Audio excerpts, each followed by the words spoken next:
Bueno, pues si les parece empezamos con la segunda parte, que como dice la canción es siempre la más interesante.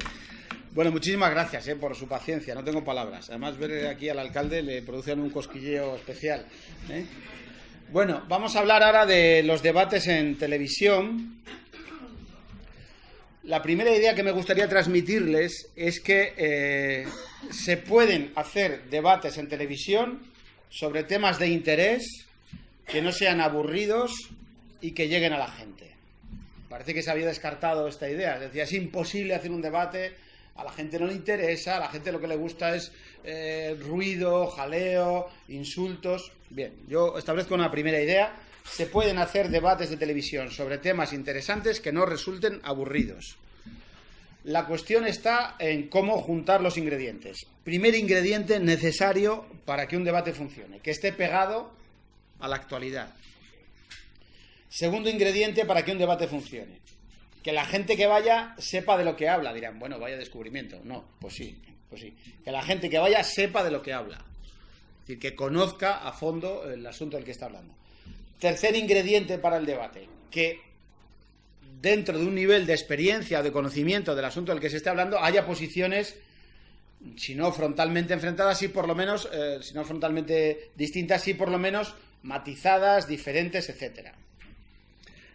Tenemos la opción segurola, digamos, del debate político. Evidentemente, si hoy hacemos un debate sobre el incendio en Guadalajara y llevamos a un señor del Partido Popular y a un señor del Partido Socialista, sabemos cómo va a acabar el partido. Es más, sabemos cómo va a empezar y cómo va a seguir. ¿Por qué? Porque lógicamente uno va a decir que las cosas, bueno, se hicieron razonablemente bien, que pudo haber fallos, y otro que las cosas se hicieron terriblemente mal y que fueron todos fallos. Esto es predecible. En ese sentido, creo que los medios estamos todavía muy atados al esquema de políticos que hablan de los asuntos que interesan a la gente. Creo que tenemos una flota de gente que sabe de los asuntos. Lo que pasa es que a los periodistas nos resulta muchísimo más complicado llegar a ellos. Nos resulta más cómodo, la comodidad que les decía antes con lo de la foto. La comodidad es un elemento fundamental en la vida diaria. Procuramos hacer las cosas con el menor esfuerzo posible. Nos resulta más cómodo llevar a un político de un partido y a otro de otro y que se peguen entre ellos que bucear qué gente puede saber de este asunto y que tenga una posición diferenciada. Yo he hecho la prueba del 9 de esforzarme en llevar gente que no esté quemada en la televisión, que no esté machacada en la televisión. El otro día sobre el atentado del 7 de julio, pues si tú llevas a un político de un partido, a otro político de otro partido y a un periodista inglés, sabes que el asunto te va a funcionar más o menos bien.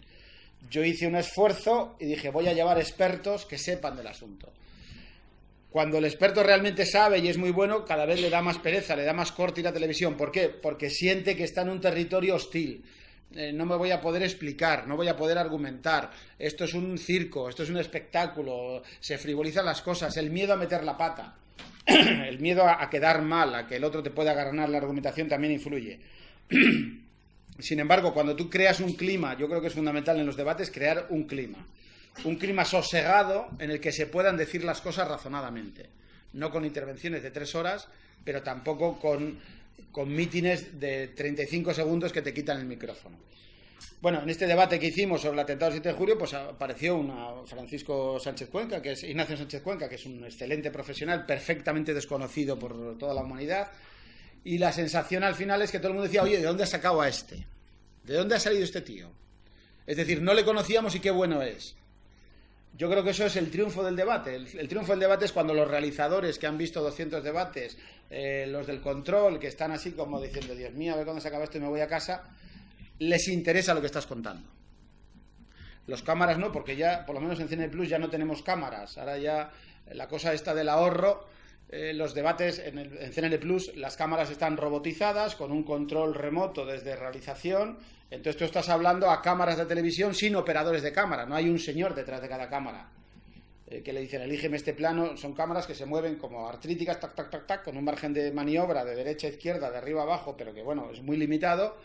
Tardan más en dar el plano. Si tú quieres dar un plano de escucha, un plano vivo, pues hasta que la cámara recibe la orden y enfoca, pues es más complicado.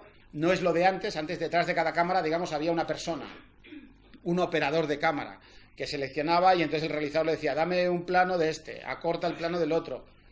Ahora no, ahora son cámaras robotizadas, no hay un operador de cámara detrás, se ordenan desde un control Claro, al ser cámaras robotizadas, ni toman vacaciones, ni tienen reivindicaciones, las cámaras son así de educadas, no se van de vacaciones, no se ponen malos, tampoco no hay cámaras que se queden embarazadas, no hay precedentes, es decir, se ahorra un pastón, claro, esa es la clave del asunto, no se sindicalizan las cámaras, no hay sindicatos de cámaras normalmente, es decir, son todo ventajas, pero son inconvenientes para el espectador porque la realización es más fría, es más complicada, digamos, desde que la realizadora, que suele ser realizadoras, está en el control, da la orden a la cámara hasta que el espectador ve el plano que la realizadora quiere que se vea, pasa mucho tiempo. Y en ese pasar mucho tiempo, digamos, se pierde a lo mejor lo que se quiere buscar. Es decir, a lo mejor está un señor hablando y se da un plano de escucha de la cara que pone el otro. Televisión hay una ventaja fundamental sobre los otros medios, que es que los silencios hablan mucho. Usted haga la prueba, en la radio ya ni te cuento, usted haga la prueba de estar mirando a cámara 3 segundos callado y automáticamente estalla la Tercera Guerra Mundial. ¿Qué ha pasado? ¿No? Aquí pasa algo. Aquello que hizo Luis del Olmo cuando le preguntó a Aznar, ¿y por qué no ha concedido usted una entrevista a otro compañero de otro medio de comunicación? Y Aznar estuvo 11 segundos callado. Dices, bueno, ha habido otro golpe de Estado, ¿qué pasa? Ahora pone música militar. 11 segundos callado en la radio es lo más parecido a la eternidad. Hagan ustedes la prueba alguna vez, porque parece, a ver, le das golpe al aparato, ha pasado algo aquí, ha pasado 11 segundos callado en la radio, es la eternidad, la eternidad. Bueno, la televisión, como digo, tiene superioridad sobre otros medios porque los silencios hablan mucho, habla muchísimo el lenguaje corporal, hablan muchísimo los gestos, hablan muchísimo... Tú le puedes desmontar un argumento a otra persona con un gesto. El otro está allí metiendo una oración subordinada, con cita a pie de página y le has matado. Es decir, para darte ese plano, hay un señor que está hablando, te tienen que dar ese plano de reacción al que está escuchando, como aquello no vaya rápido, aquello pierde agilidad, pierde eficacia, ¿no? Pero claro, el lenguaje gestual es fundamental en la televisión. Bueno, entonces esa idea... Se pueden hacer debates sobre temas interesantes y me van a permitir la bilbainada y que tengan incluso audiencia. Se suele decir, es que estas cosas no interesan a la gente, es la coartada que muchas veces ponemos los periodistas, los que les decía antes, ponemos esa coartada para permitirnos hacer otras cosas. ¿Cómo vamos a hacer un debate sobre un asunto interesante si esto luego la gente no lo ve? Es verdad que hay una cierta hipocresía. A la gente le preguntas, ahora ya no, pero hace unos años, a la gente le preguntabas, ¿y usted qué lee? Pues yo leo... ¿Usted qué hace los fines de semana? Pues yo oigo música, voy al cine y leo. ¿Y qué lee usted? Libros. ¿Y qué lee? Revistas.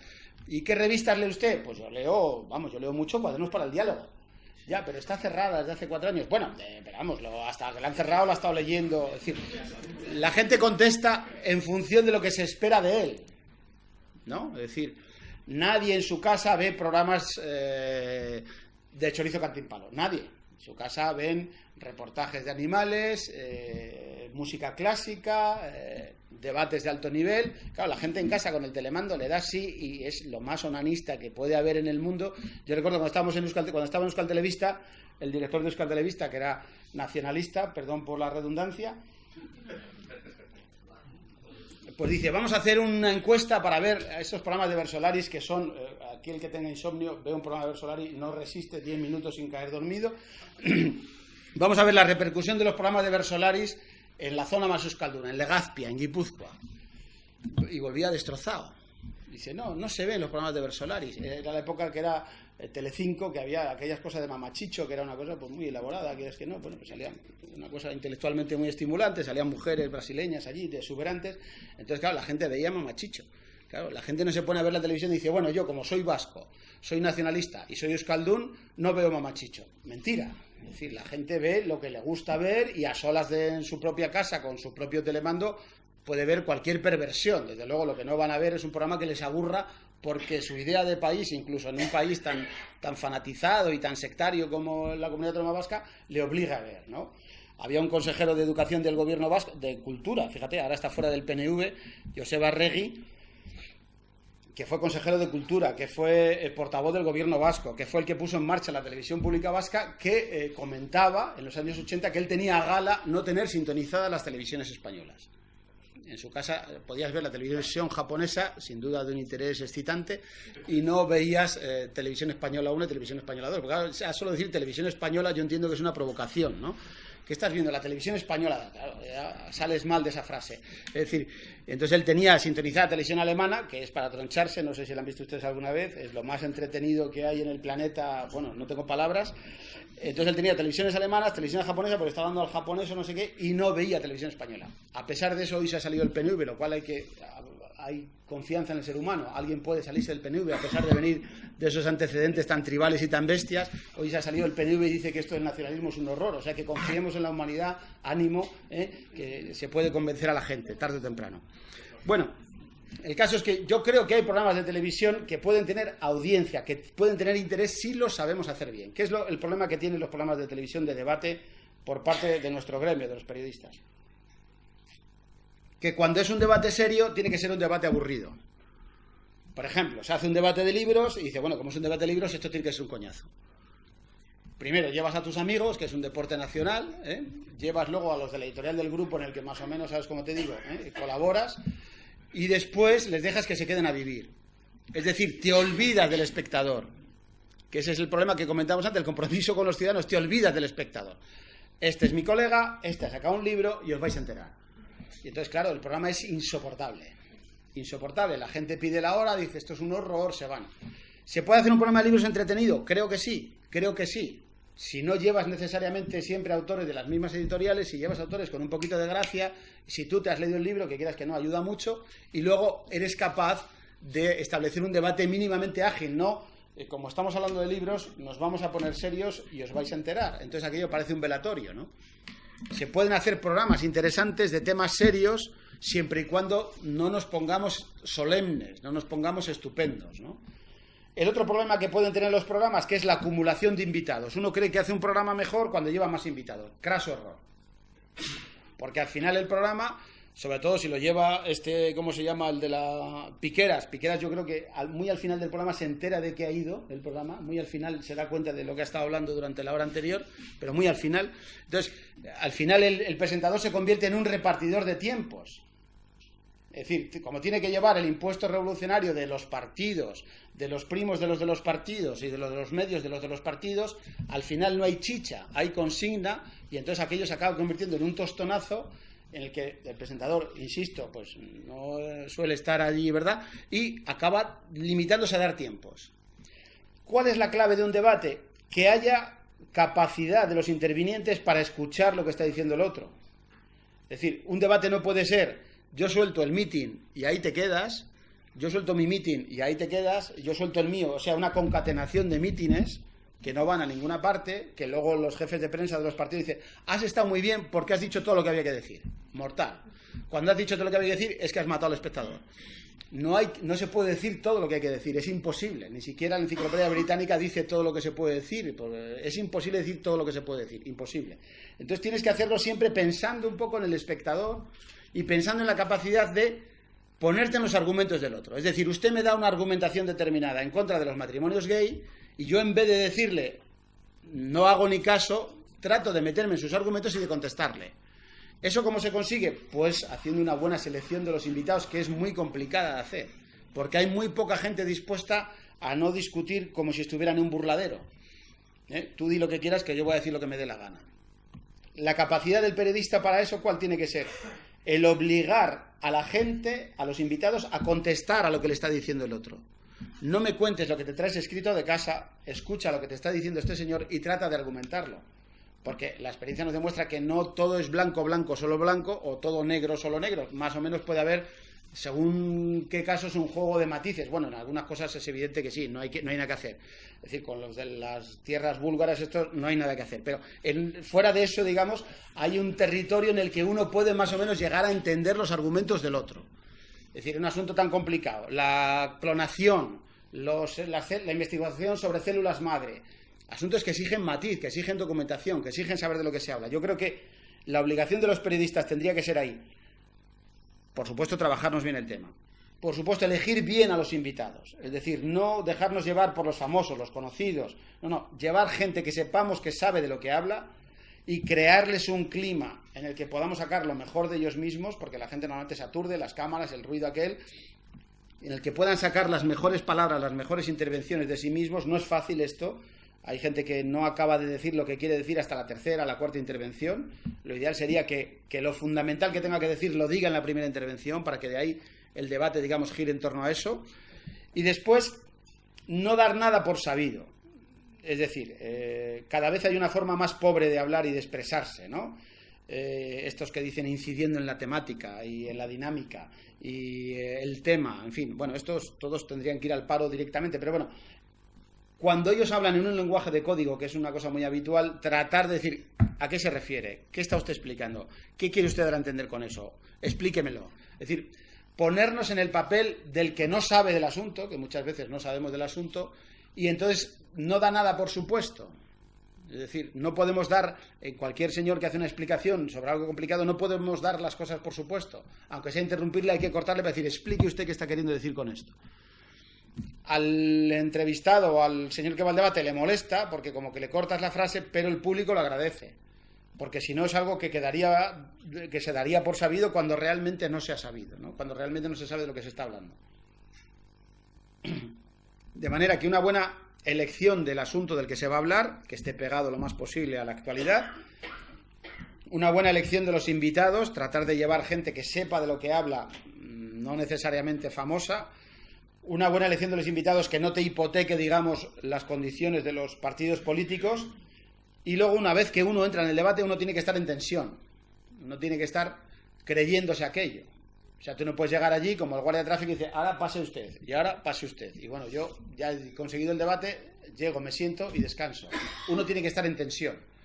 Tiene que estar tratando esta cosa que cuando está contestando uno, que hacemos mucho los periodistas, le has preguntado, ¿y usted cree que la humanidad está en peligro? Y está contestando y estás mirando la siguiente respuesta, ¿no? Desde la siguiente pregunta. Esto, claro, es demoledor. Es demoledor, porque le estás demostrando que lo que le has preguntado te importa un rábano y sobre todo que lo que te está contestando te trae al fresco. Con lo cual, me ha preguntado usted cómo está la humanidad y está viendo la siguiente pregunta. Aquí algo no funciona, ¿no? Hay que escuchar. Dice, joder, que pues sí, los periodistas tenemos que escuchar lo que nos están contestando. Es que a veces no es fácil escuchar lo que nos están contestando. Estamos tan pendientes del programa, del ritmo, no sé qué, a ver si acaba la frase, que sea. Hay que estar escuchando lo que nos están contando. Porque de lo que nos están contando, si somos mínimamente ágiles y tenemos un mínimo de nervio profesional, vamos a ser capaces de sacar otras preguntas, ¿no? ¿No es esto cuando iba el presidente de esta nuestra comunidad vasca y con Iñaki Gabilondo en la cadena SER va y dice aquellas frases que le encantan decir, estos pareados que, García Lorca no los hubiera superado? No hay que confundir el atún con el betún, que es una frase que uno la oye y dice, joder, este está subido aquí de tono hoy, ¿no? Claro, ahí lo mejor que puedes hacer es hacer una pausa de silencio para que la gente reflexione. ¿Cuál de los dos se ha vuelto loco, ¿no? El atún o el betún, a ver qué. Pero luego dice cosas más graves que tienen menos gracia y dice, porque aquí hay un gal mediático. Y Gabilondo, que es el preguntador por antonomasia, se calla. Es decir, que da por hecho que hay un gal mediático. Claro, ahí, evidentemente, en fin, el día que yo entreviste a Ibarretxe, uno de los dos estará muy mal, o él o yo, o estaremos fatal los dos, pero ahí habría que haberle dicho, bueno, ¿a qué se refiere? Y dígame quién es. Porque claro, si tú estás diciendo aquí hay un gal mediático, estás dando por hecho que hay una serie de gente que hace lo mismo que hacían los de los gal, es decir, matar con la información periodística, que no deja de tener su punto la historia, ¿no? Es decir, si tú das por hecho, cada frase que tú des por hecha es una frase que queda ya consolidada. Si él dice, aquí hay un gal mediático, y tú te callas, das por hecho ante todos los oyentes, ante toda la gente que puede estar viendo ese debate, que hay un gal mediático. Entonces luego cada oyente pone los nombres que cree que tiene que poner en ese gal mediático y dice, claro, este y este. En la televisión pasa lo mismo, o peor todavía, porque, con las caras, como les digo, las caras pueden desactivar cualquier argumento. Uno no puede dar nada por consolidado. Es decir, cuando alguien dice, a ustedes lo que les pasa es que son unos corruptos, por ejemplo, usted tiene que sacarle, decir, ¿quiénes? ¿Por qué? ¿Dónde? Nombres. ¿Qué es lo que ocurre cuando uno como decimos en el argot, le mete las gomas al político diciendo eso? Que se incomoda, que se altera. Dice, bueno, joder, es que si tengo que explicarlo todo, es que esa es la gracia del debate. La gracia del debate es no dar nada por supuesto y usted, las frases campanudas que se trae preparadas de casa, las tiene que explicar. Es que aquí lo que ha habido es una negligencia evidente. ¿Por qué? Bueno, porque ese parpadeo ya está reflejando que no está tan claro que haya habido esa negligencia evidente, ¿no? Yo creo que en España hay un déficit de debate tremendo, que hay un riesgo de confundir el debate con la algarabía, con el ruido, con la bronca. A mí me suelen reñir algunos de los directivos, pues dicen, es que no se han pegado entre ellos.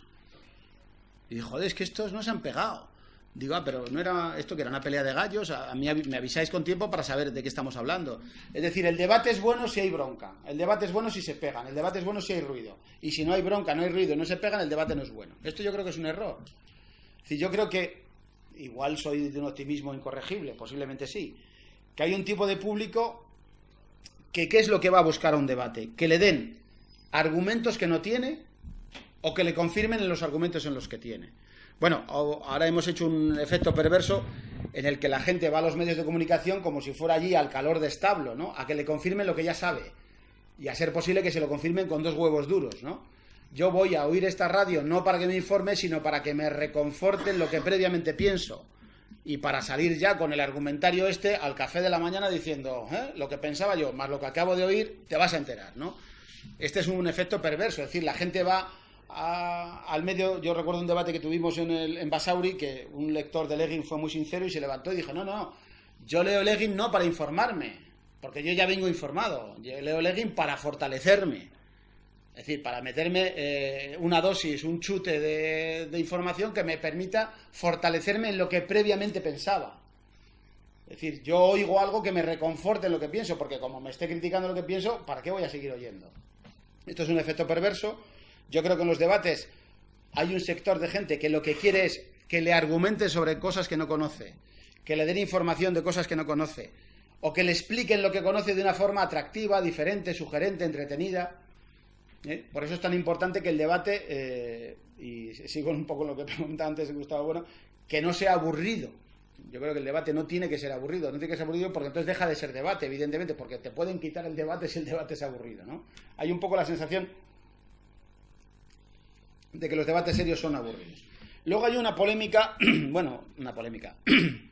una discusión complicada. Puede haber temas absolutamente interesantes que sean dificilísimos de tratar en televisión.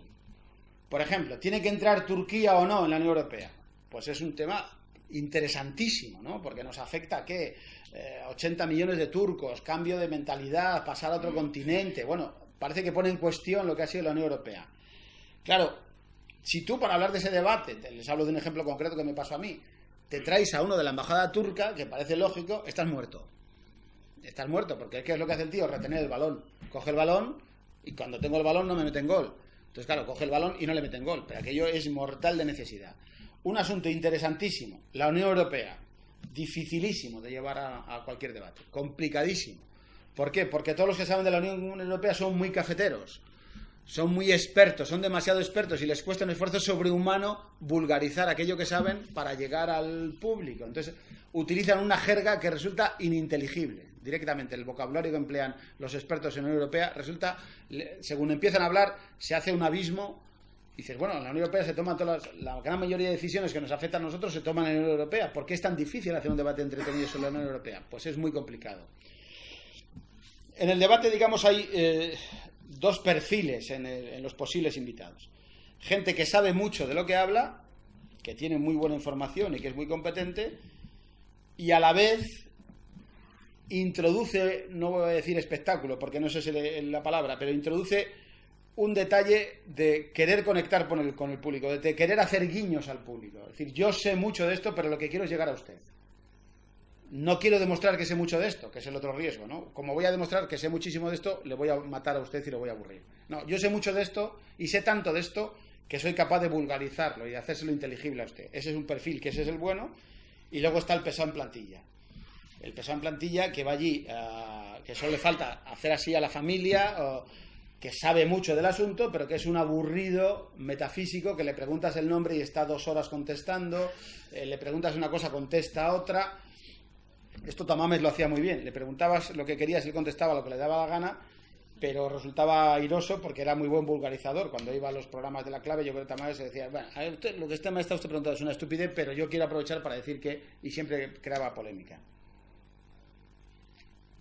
en ese tratar de ponerse en los argumentos del otro estriba la clave del asunto. Si tú haces intervenciones yuxtapuestas, uno dice su rollo y otro dice su rollo, se acabó el debate. ¿Qué es lo que pasa, por ejemplo, con el formato del debate 59 segundos, que se ha puesto más o menos de moda? Que deriva en una especie de circo. Bueno, primero es un tostón porque está siempre Pedro José, que es insoportable, pero bueno, vaya donde vaya está Pedro José y Carnicero, con lo cual dices, bueno, no hay otros que puedan hablar de las cosas, ¿no? Entonces, al hacerlo en 59 segundos, es imposible ponerse en los argumentos del otro. Tú vas, sueltas tu meeting y fuera. Claro, estar hablando y que veas que cómo se va el micrófono para abajo es una cosa frustrante, ¿no? Aparte de un rollo fálico que habría que analizar ahí, ¿no? Decir, ¡pum! Joder. Claro, te quedas como agarrado a la brocha, ¿no? Estás haciendo la intervención de tu vida y ves que aquello se hunde y dices, Dios mío, qué gatillazo, ¿no? Es tremendo, es una cosa que hay un lío. Y luego tenemos el lío del público. Claro, el público quiere chorizo, quiere leña, ¡epa! ¡Va! Fondo norte, fondo sur, ¡va! Aplauden allí, ¡va! Muy bien, claro. Y entonces el público va diciendo, ahora me van a aplaudir a mí más que a ti, te vas a enterar. Quiere decir, es posible que se acabe modulando la información en la búsqueda del aplauso, porque el ego es algo que va con natural, por lo menos a los periodistas. No sé ustedes, pero nosotros tenemos un ego que no cabe en la Catedral de Burgos, vaya.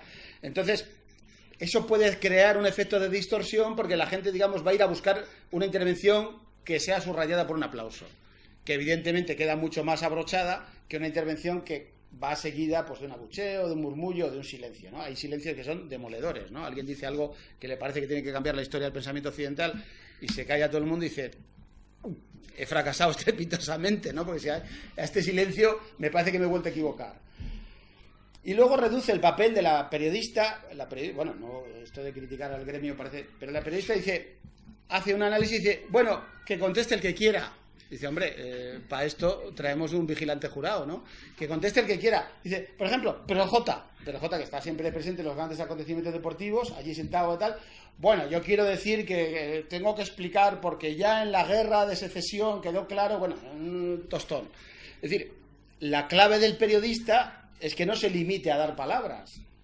Porque si la pregunta que dices es su turno, es que no has hecho los deberes. Hombre, échate un largo, ¿no? Es como lo de ¿ahora qué?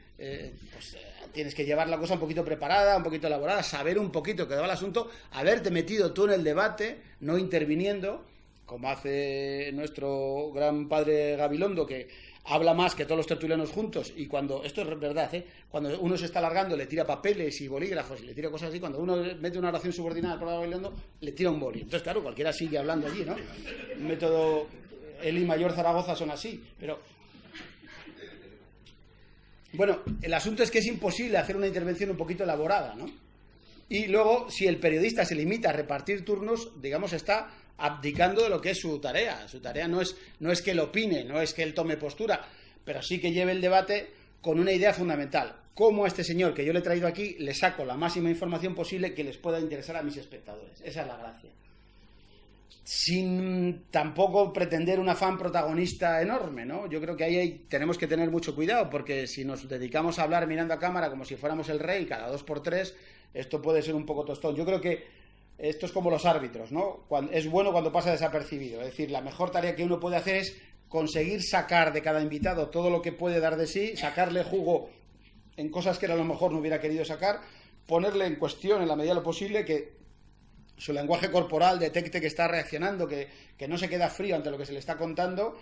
En ese sentido, yo he tenido durante varios años un programa que era el programa más barato de la historia de la televisión mundial, aprovecho para decirlo, porque eran 2 invitados, sin mesa, no teníamos el burladero de la mesa, que parece como que te da una seguridad y te da un freno ante las cosas, y, digamos, el lenguaje corporal se traducía incluso en las piernas, ¿no? Hicimos un debate sobre la cuestión de la catedral sobre el museo, la remodelación del Museo del Prado, y había un arquitecto favorable a la remodelación y otra persona contraria, y al final yo me di cuenta que el arquitecto se me había acercado a la rodilla, estaba su rodilla con la mía, es decir, yo le había puesto tanta pasión, le había puesto tantas ganas que iba acercándose con la silla 10 minutos más y le da con lo gordo el mini pimer al otro, pero bueno, sin llegar a ese límite, lo cierto es que habla mucho el lenguaje corporal. Usted en televisión le hace una pregunta o algo así, y hace así y ha dado ya la mitad de la respuesta. Es decir, a usted le preguntan, ¿ha sido usted el culpable del robo? Y dice, y ya ha hecho la mitad de la respuesta. No, O cuando está hablando el otro le hace un gesto así diciendo, y lo ha matado. Lo ha matado. Es decir, para eso hay gente, digamos, con especial dosis de cara dura y con especial lenguaje gestual que resulta muy, muy eficaz. Bueno,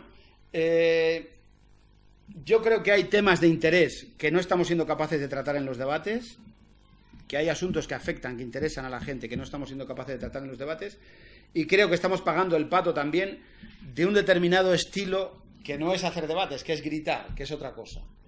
Es decir, yo creo que hay una generación de gente que se ha educado viendo determinados programas de televisión en los que no se habla, no se argumenta, no se razona, en los que se insulta, se grita, se chilla, se monta, y ese ruido es la demostración empírica de que el programa va bien.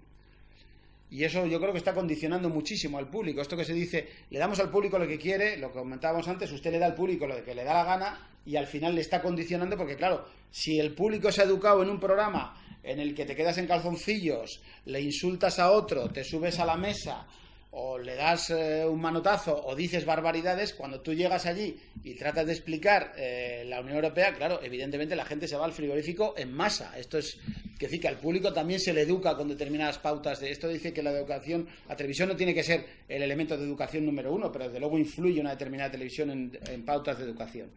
Estamos muy condicionados con ese tipo de programas que han triunfado, que tienen audiencia, que funcionan y que han creado hasta una estética y un modo de vida. No sé si se han fijado ustedes en esos programas la cantidad de gente que manda mensajes escritos en borrador, todos ellos, por supuesto no vamos a preocupar de la falta de ortografía, no sé qué, no sé cuál. Parece que vienen todos de Hernani porque no ponen Q, ponen siempre K. Y entonces hay una serie de mensajes que se mandan reiteradamente que reflejan un poco el clima este del yepa, ¿no? De los de la fila trasera del autobús, ¿no? De yepa, ¿no? Estamos aquí, ¡opa! ¡Qué bien lo pasamos!, ¿no? Es desolador ir a la Universidad de Salamanca, como fui yo una vez, estar dando una conferencia allí, pues una cosa de esta que uno elabora, ¿verdad? Y detrás un letrero inmenso, los que quieran ir al programa de Sardá se tienen que apuntar en el autobús de no sé qué, no sé cuál. Y el plan de ir al programa de Sardá era ir desde Salamanca, que está un poquito lejos de Barcelona, como saben ustedes, coger un autobús en Salamanca, irse a Barcelona. En Barcelona, ¿qué es lo que les hacían? Les estaban dando copas de cava sin anestesia antes de empezar el programa. Claro, cuando decían, estamos pinchados, claro, el cava ya le salía por las orejas, todo, hemos venido a Salamanca con la pancarta, tal. Acababa el programa a las tropecientas de la mañana, un planazo para troncharse, y cogían el autobús y volvían a Salamanca. Y claro, alumnos de periodismo, tú vas allí a explicarles compromiso con los ciudadanos, y dices, este viene de Júpiter, claro, es decir, es imposible. Tú estás diciendo aquí a tener un compromiso con los ciudadanos, buscar la verdad, y claro, se dan codazos como diciendo, este disparata, si nosotros sabemos lo que es esto, que es Sardá, claro. Este era el planazo, coger un autobús que de Salamanca a Barcelona no sé cuántas horas, estar ciego de cava, y al acabar, pues claro, llegarán a Salamanca en un estado catatónico, ¿no? Bueno, esto hace daño, esto yo creo que está creando una estética y una forma de plantear los debates que no nos ayuda a nada, no digo a los periodistas, que no sería irrelevante, sino digamos al conjunto del país. Hay una línea en la que si no se chilla, no se grita y no hay bronca, no se va a ninguna parte. Y luego el otro impuesto revolucionario, digamos, que tenemos los debates es el impuesto de tanto las televisiones públicas como las televisiones privadas también, el impuesto, digamos, de lo políticamente correcto y el impuesto de la preeminencia de los partidos políticos, ¿no? Es dificilísimo llevar a un debate a gente que no esté sesgada políticamente. Es dificilísimo que no le presionen a uno por 200.000 vías diferentes, en el sentido que piensan que ese programa está condicionado políticamente por determinado a priori a favor de unos o en contra de otros.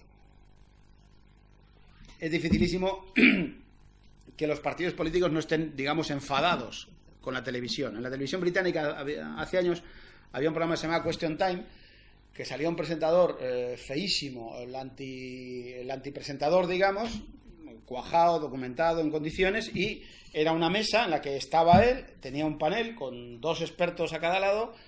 Me acuerdo uno que había sido un accidente de un avión, y entre el público tenía 70 y tantas personas que tenían que ver con ese accidente de avión. Y entonces a los expertos que estaban allí, él era el presentador, el jefe de la barraca, les iba dando turnos, preguntándoles muy correctamente, pero sin dejar pasar ni media, ¿no? Es decir, usted, representante político, sabe que va a ir a un programa en el que le vamos a preguntar cosas que no le va a gustar. Esto, por ejemplo, la televisión pública es metafísicamente imposible. No se pone en el brete a ningún político que vaya. ¿Por qué? Porque el presentador sabe que no le conviene para su futuro ponerles en ningún brete. Es decir, que se tiene que llevar bien con el del PP, con el del PSOE y, sin apuras, con el de Esquerra. Porque si no, al día siguiente le van a meter una moción en el Parlamento Vasco, en el Parlamento de Rosfrediano, en el Congreso de los Diputados, afeándole la conducta. Yo recuerdo que Jon Juaristi, que bueno, pues habrá mucha gente que le critique muchas cosas, pero que es un escritor de primer nivel y que se sabe algo lo de Bilbao, la televisión española le quiso contratar para hacer un guión sobre Bilbao. En cuanto el PNV se enteró, dijeron que esa persona no podía hacer un guión sobre Bilbao, que era imposible que hiciera un guión sobre Bilbao. Un tío que lo sabe prácticamente todo de Bilbao, pero no, porque como era Jon Juaristi no podía hacer un guión sobre Bilbao. Es imposible, ¿no? Bueno, luego a la Bordeta le ha salido bien hacer lo de España en la mochila, porque ahora lo tenemos de parlamentario, pero en términos generales es muy complicado sacar los debates de la polémica entre los partidos, y eso yo creo que nos afecta de una forma tremenda. Es decir, yo creo que los políticos tendrían que acostumbrarse a que la gente vaya a los debates, argumente, razone y quedarse con la habilidad, con la frescura, con la inteligencia, con el argumentario, con la preparación y no con el color de uno o de otro, ¿no? Eso es uno de los problemas fundamentales. Y luego el otro problema es el de la audiencia. Está establecido en los programadores de televisión que los debates no dan audiencia, que los debates no tienen audiencia, que los debates no interesan, que la gente no los ve. Yo creo que hay que apostar. Yo espero en este canal nuevo que va a salir, espero, pero igual fracaso una vez más, pero que puede haber un sector de gente interesada en que le cuenten las cosas que le afectan, que le condicionan su vida, por gente que sabe de lo que habla. Yo creo que eso se puede hacer. Que a lo mejor tiene 800.000 espectadores. A mí 800.000 espectadores me parece una multitud. 800.000 espectadores es una multitud. Evidentemente no va a tener la audiencia de los programas de Moreno, pero bueno, claro, con todos mis respetos, no son magnitudes comparables. Yo creo que las televisiones tienen que hacer el esfuerzo de hacer programas que, aunque no les den mucha audiencia, desde luego las televisiones públicas, impepinablemente, las televisiones públicas tienen que hacer el esfuerzo de hacer programas de debate, aunque no les aporten audiencias masivas. Porque si no, apaga y vámonos. Y yo creo que hay un público objetivo que, si uno mantiene el pulso sobre temas de interés y de actualidad, bien llevados, con expertos, con buenos profesionales llevando el programa, esos programas al final se convierten en referencia. Yo antes ridiculizaba o criticaba, que a lo mejor me he pasado, el programa de La Clave, porque era muy largo, porque era muy aburrido. Bueno, pero ese programa es evidente que ha marcado una determinada época y ha marcado una determinada estética, y todos nos hemos enterado, todos hemos visto cómo era Carrillo en aquel programa, y todos hemos visto cómo era Alfonso Guerra en aquel programa, y cómo era Henri Levy en aquel programa. Es decir, que a lo mejor ahora ya la gente no está dispuesta a ver un programa de 4 horas, pues seguro que no. Pero un programa de 20 minutos o de media hora cada día con un tema de interés, yo sigo pensando que tiene un público, que tiene gente que lo puede ver. Hay un fenómeno de inercia que es muy curioso, que es que en las tertulias de la mañana, por ejemplo, las tertulias de las televisiones de la mañana, ponga lo que ponga, la tertulia de la Española tiene más audiencia. El mismo personaje entrevistado en la Española o entrevistado en Antena 3, hay una diferencia como de 5 hasta 10 puntos de audiencia. El mismo personaje. Alfonso Guerra en la 1 tiene 10 puntos más de audiencia que Alfonso Guerra en Antena 3. Hay un fenómeno inercial, que hay mucha gente que pone la 1. Ponga lo que ponga, pone la 1, porque es la cadena que se queda encendida a la víspera, o por una cuestión de inercia de gente que pone ese canal. Entonces podemos encontrarnos que es un programa que tiene menos ritmo, menos agilidad, más aburrido, y sin embargo tiene una audiencia. ¿Por qué? Porque hay una audiencia fiel, hay una audiencia que está muy acostumbrada a ver que esas cosas las tienen que poner en ese determinado canal. En fin, creo que los periodistas tenemos que hacer un esfuerzo por, en nuestras propias empresas, pelearnos las historias. Yo recuerdo que hice un programa sobre discapacitados. Bueno, cuando dije, había ido a Salamanca a un congreso, había visto una cosa que me había impresionado, un montón de adolescentes en silla de ruedas, con sus pendientes, con sus piercing ahí. Me llamó la atención toda la generación de los chavales que van en moto y que se han quedado en las sillas de ruedas para toda su vida. Y según llegué allí a un comedor de Salamanca, vi el panorama que había y dije, joder, esto no lo hemos contado. No lo hemos contado. Esta historia no hemos contado. Hay en España 3,5 millones de personas con algún tipo de discapacidad, que se dice pronto. Y llegas a aquel sitio de Salamanca y dices, bueno, a esta gente, lo que les comentaba antes, no le hemos dado la palabra, no le hemos dado un foro para que hable, no le hemos dicho que tiene que hablar. Bueno, planteé este asunto con los jefes de mi empresa y se negaron en redondo, dijeron que eso era un disparate. ¿Cómo íbamos a hacer un programa sobre eso que era completamente disparatado? Era una historia, bueno, espectacular, una chavala joven, guapa, que era secretaria de dirección, economista, tenía un novio en Galicia, un día por la noche sale de Salamanca, coge el coche, se da un bofetón, el accidente no es muy grave, pero cuando le van a ayudar a incorporarla, le hacen la avería y, digamos, está en silla de ruedas. Bueno, está en silla de ruedas, solo puede tener este movimiento con las manos, no puede hacer prácticamente nada más, tiene que vivir con otra persona que le ayuda en todo, se separó de su pareja y es una mujer que está permanentemente dando energía positiva, sonriendo, con fuerza, bueno, una especie de melocotón, un chollo para la televisión. Esa era una. La otra, una chavala que guapa, muy atractiva, que veía bien, veía normalmente, tuvo una enfermedad y se quedó ciega. Y entonces ahora trabaja en un programa de televisión, siendo ciega, y bueno, también daba mucha fuerza, una presencia gestual tremenda. Y luego otra tercera persona que había tenido una invalidez de pequeño y iba con las muletas. Bueno, yo según planteé el programa, los jefes, que siempre hay un jefe tonto, es una redundancia, dijo, esto es imposible, esto cómo vamos a hacer esto, tal. Claro, ahí tienes la opción de decir, bueno, pues no se puede hacer, lo intentamos. Dije, yo creo que hay que hacer este programa, porque si en un canal de pago, es decir, para requetecafeteros, no podemos permitirnos este lujo, o apaga y vámonos. Peleé la historia e hicimos el debate. Entonces el debate llega allí, la mujer con la silla, la ciega se lleva un aparato que tiene para escribir lo que te está oyendo y luego oírlo ella para poder hablar. Bueno, era un espectáculo aquello.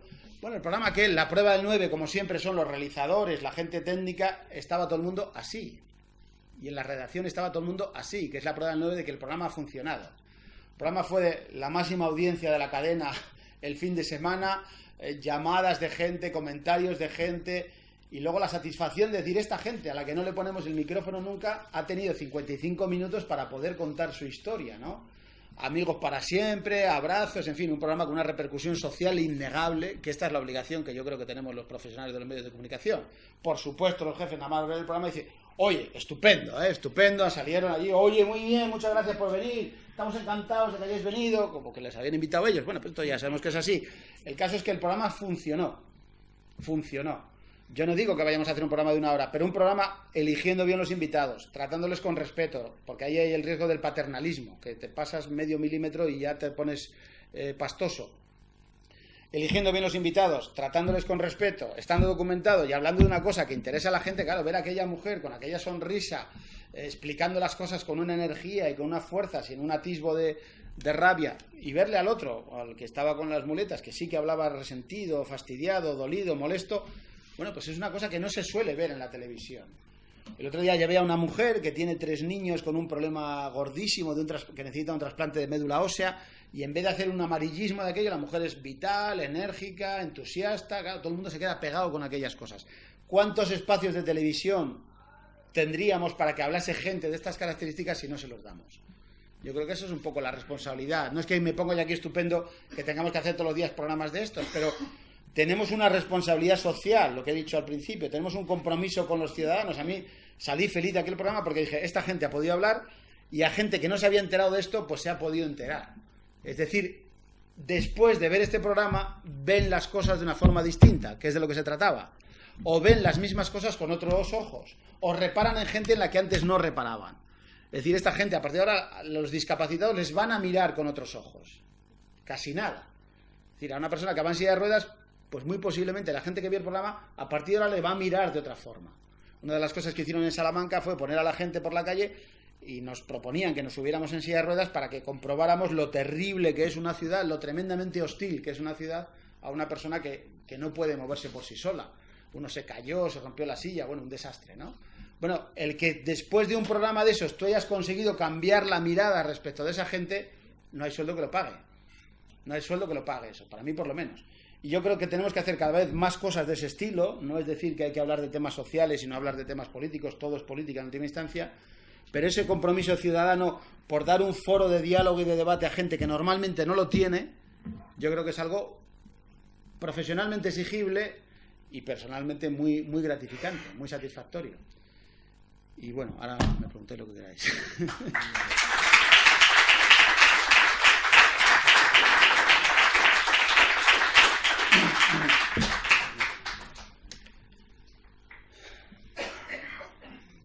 Aunque ya nos conocemos. venga.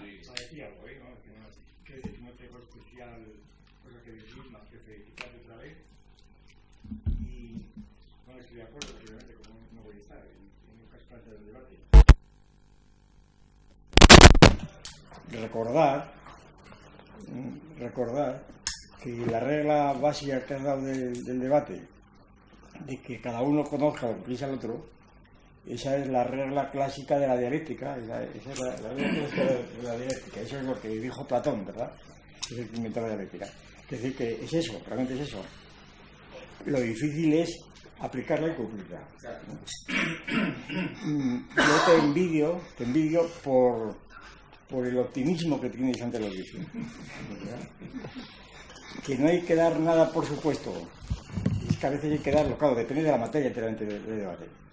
Y luego, la otra regla fundamental, que está implícita en la primera, que hay que conocer lo que dice el otro. Bueno, esto es, para no remontarnos a Platón, en una figura mucho más cerca de nuestra tradición, es Santo Tomás. Esa es la regla, la suma teológica. Parece que sí, argumentos. Parece que no, argumentos. Yo te recomiendo que repases la suma teológica, ¿verdad? Ahí verás metodología de debate más de la que puede dar cualquier experto en televisión. Sí, bueno, felicísimo por eso, bien. Es decir, esa es la regla, Ahora, ocurre que esa regla supone que hay conflicto. Por tanto, que necesariamente tienes que elegir temas que vayan contra otros. Y a mi juicio la dificultad consiste en que depende del nivel del debate. Porque es mucha cosa coyuntural. Cuando debate de tipo religioso, como había antes en la época de Tribunal Popular, donde yo fui mucho, y entonces los debates que te planteaban, esto debía ser, ya no me acuerdo, los años 80 o 90, no me acuerdo. Con Fernández Deu y con Javier Eso Hernández. sí. Aquellos debates que eran... A mí una vez me quisieron pegar, el jurado que había, vinieron a pegarme físicamente. Estuvimos pegándonos. La gente llamó a una audiencia de no sé cuántos millones, pero eran cuestiones acerca de si existía Dios, de si había profecías. Esto ahora seguramente ya se acabó, la gente ya está vacunada de ese asunto. A mí que me importa, ¿verdad? Bien. Quiere decir que son temas interesantes coyunturalmente. Ahora sería imposible totalmente porque eso, la gente está ya vacunada, eso no le interesa, ya lo tiene por resuelto. En gran parte por la palabra agnosticismo, ¿verdad? Que la gente es agnóstica. Es decir, que es la palabra más infame que pueda haber, porque un agnóstico es un imbécil, obviamente, es un imbécil. Hombre, esto habría mucho tiempo que demostrarlo, ¿verdad? Yo he escrito bastantes páginas sobre el asunto, no, aquí no es cosa. Es decir, alguien que es agnóstico, la gente no se atreve a decir que es ateo, ¿verdad? Yo he dicho muchas veces, ateo es de tercera y agnóstico es de primera. En un avión tú no puedes ir en primera diciendo que eres ateo, eso tienes que ir a tercera, ¿no? Es una palabra grosera. Y agnóstico es una palabra... Agnóstico era Tierno Galván, ¿verdad? Era agnóstico, porque era muy amigo mío, ¿eh? Pero Tierno Galván era un hombre astuto, era un cínico, que sabía que con agnóstico, pues llegaba más al público. Sí, a cierto público, ¿eh? Por ejemplo, a todos los pijos de antena de Canal 4. Por ejemplo. No, para hablar claro, porque vamos a seguir hablando tonterías, bien. Entonces, nadie en Canal Plus dirá que es ateo, dirá que es agnóstico. Por ejemplo, nadie, de ninguna manera. Bueno, de hecho ya no se dice, ya ni hace falta decirlo, ni hace falta, bien. Pero, por ejemplo, como que la audiencia, y aquí voy, está muy polarizada, porque la audiencia es muy indocta, es absolutamente inculta en general, como el interlocutor que tienes delante ahora está también polarizado. Es decir, entonces la gente no puede absolutamente entender que tú, lo primero que te hace la audiencia es clasificarte. Es enteramente el chiste famoso del vasco del sermón, ¿verdad? Que ha dicho que no es partidario, ¿verdad? Entonces, a ver, esto es el PSOE, ¿verdad? Tú eres del PSOE, o tú eres del PP, o tú eres de Izquierda Unida. Entonces está totalmente polarizado, entonces ya puedes decir misa. La gente necesita clasificarlo. Y ya la gente te está viendo, este es un tío del PSOE, enseguida te traduce, o este es un tío del PP, o este es un tío de tal. Y entonces todo se embota, cualquier argumento que des se embota porque te lo traducen todo, ¿verdad? Te lo retraducen todo. Y entonces hay muchas cuestiones que no se pueden tratar porque están muy polarizadas. Y entonces, Y por tanto, la televisión allí creo que tiene una limitación terrible, en gran parte por eso, porque las audiencias, lo más debería ser un servicio público, por supuesto, pero las audiencias pueden ser de 800.000 individuos, ¿verdad? Pues esto no interesa a las televisiones que no sean financiadas, subvencionadas, porque hace falta más gente, y más gente no la hay, realmente no la hay. Y luego porque la audiencia parece que... Yo voy a contar un caso que lo he contado muchas veces, pero para mí me influyó muchísimo. ¿Hasta qué punto la audiencia es astuta? Es, en general, está determinada. Era un programa en San Sebastián, que dirigía aquel Urrusolo, y hablábamos un día de la existencia de Dios, o algo así, ¿no? Y había un moro, un musulmán, en fin, bien, ateos, todo, había de todo allí, escépticos, agnósticos, bien. Y entonces, pues, y había un público que te aplaudía o te abucheaba, un público bien. Rifirrafes se llamaba el programa. Sí, eso, Rifirrafes, yo no me acuerdo cómo se llamaba, sí. Bueno, pues allí, en una de las sesiones, yo empecé, no sé por qué ocurrió, empecé a meterme con el clero. Y la gente empezaba a aplaudirme. Claro, eso pues te dice, bueno, pero aquí hay un filón, ¿verdad? Aquí hay que seguir. Entonces aquí hay un filón, y entonces enseguida ves que empiezas a pasarte ya a la teología natural. Y empiezas a hablar de Dios y demás. Entonces empiezan a silbarme, a buchearme y se acabó. Sí, aquella gentuza, ¿verdad?, era agnóstica. Admitía lo del clero, pero además, cuidado, eso no me lo toque usted. Y entonces, claro, con un público así, no hay nada que hacer, porque no entienden ni los términos de... Y el antagonista, peor todavía, el antagonista generalmente es un tipo de mala fe. En televisión, los antagonistas, esos que buscáis, son ese tipo de mala fe que saben ya muchos trucos y van allá esto. Y entonces es prácticamente imposible. Y yo soy muy escéptico por la experiencia que he tenido y la que he visto de debates en televisión según los temas. Si es una cuestión, pero si es una cuestión, lo de Guadalajara, digamos, un debate de Guadalajara, si llamas a expertos, a bomberos, ¿verdad? A bomberos, entonces, pues claro, no interesa el debate, tienes que llamar no hay bronca. Tienes que llamar a gente que está polarizada, ya está aquí. Como esto es una repetición del chapapote, de aquello pues ya está, todo el mundo tiene ya el criterio, ya está juzgado, no hay nada que hacer. Así que nada, yo digo simplemente admirar tú a ti mismo y que sigas adelante, ¿verdad? Algo sacarás. Bueno, hombre, tanto pesimismo, yo a Bueno le he visto de vez en cuando en unos debates que se llama La Escuela, que hacemos en una televisión, que aunque sea minoritaria y que tenga poca audiencia, pues sí que no estamos constreñidos por la publicidad. No nos ponen freno a los temas. Y nos podemos permitir el lujo de estar 1 hora y media hablando sobre, por ejemplo, la fortaleza. Que es un programa que tú jamás llevarías a Canal Más. La fortaleza. Y no es Café, es La Fortaleza. No, la fortaleza. Entonces hay patrocinado por Café, es La Fortaleza. Dos teólogos y dos profesores de filosofía. Bueno, y entonces dura 1 hora y media el programa y sin ningún problema. Claro, lo pone Teleavilés, se emite, lo ve mucha gente en Asturias. Y hay gente que os comenta que vio el programa. Y lo sorprendente es que hay gente que lo ve. Eso es lo sorprendente. Y es un programa de presupuesto cero, o sea, no nos maquillamos. ¿Quién lleváis para hablar de La Fortaleza? Pues algún día. Pues La Fortaleza, ¿quiénes fuimos? Fuimos el coordinador de medios de comunicación del Obispado de Asturias, un teólogo, un cura de Avilés, un profesor de filosofía, Silverio, y yo mismo. O sea, 4 encima. 4, 2 y 2. Y luego el presentador. El presentador, pues es que tampoco es un profesional. Eso te iba a decir, porque un periodista para hablar de La Fortaleza es el pan. No. El presentador es una persona que es de oficio, de profesión es maestro, pero en realidad él tiene una página de internet que se llama Asturias Liberal, que dice que es y lo hace muy bien.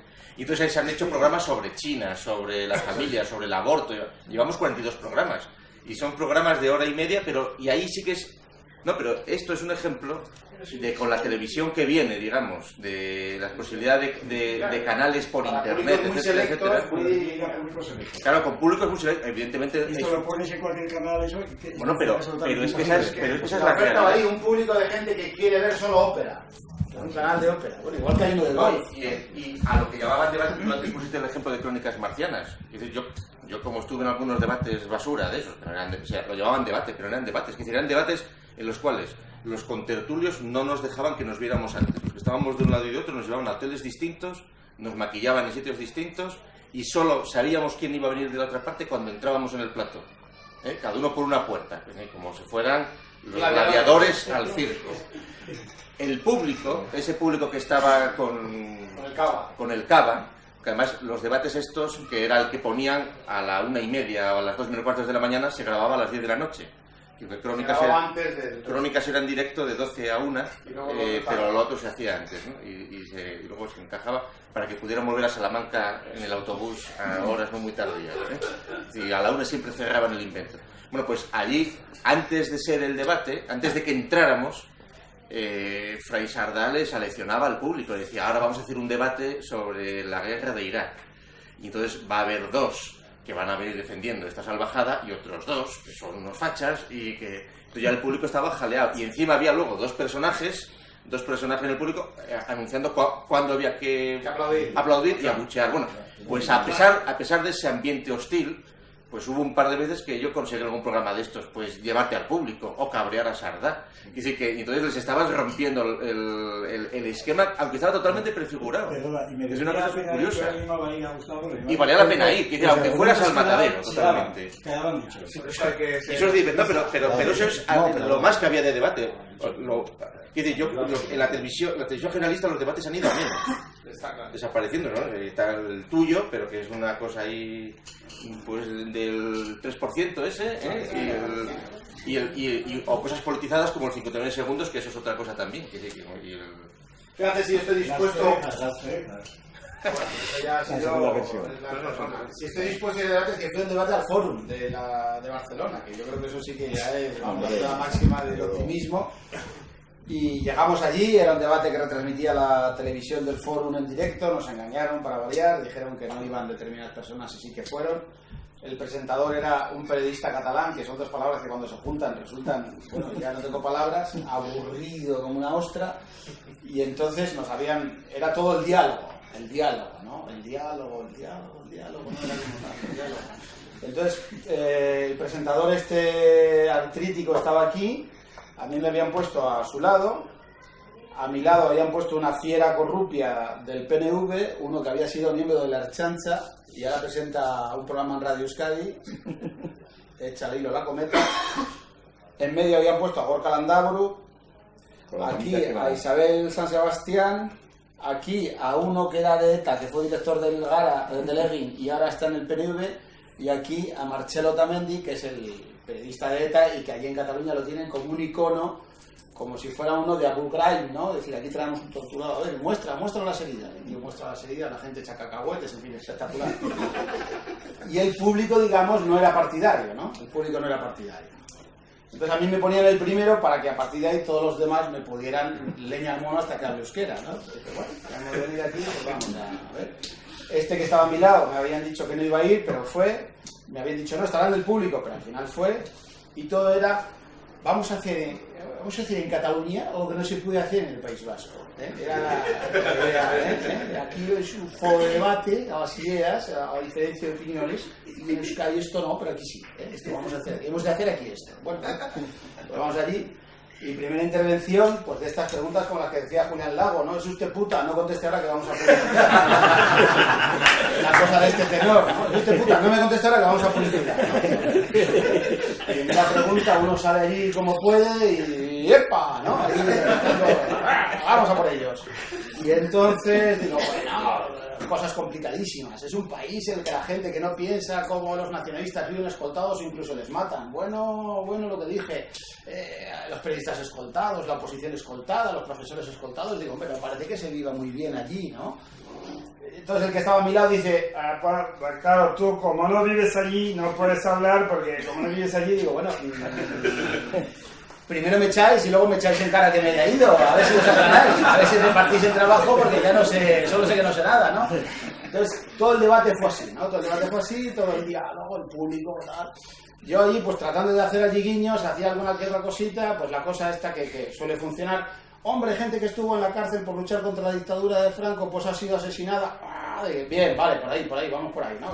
Bueno, y el debate estaba ya en ese momento melocotón, con nata, almíbar. ¿Qué podemos hacer para acabar con esto? ¿Qué propuestas se os ocurren? Y entonces Marcelo, que es un tío que es de ETA, lo digo aquí en la radio y delante del juez, que es un señor que es de ETA, hace la última intervención, ya está como adornándose en la suerte de ese momento forum, ¿no? Ese momento forum que tuvieron allá. Y entonces al tío me dice muy serio, José Mari, ¿tú crees realmente que la gente de ETA tiene libertad para opinar en el País Vasco? Y claro, no pude más, me la puso como para darla de volea, ¿no? Digo, hombre, tú eres de ETA y no callas, ¿no? Claro.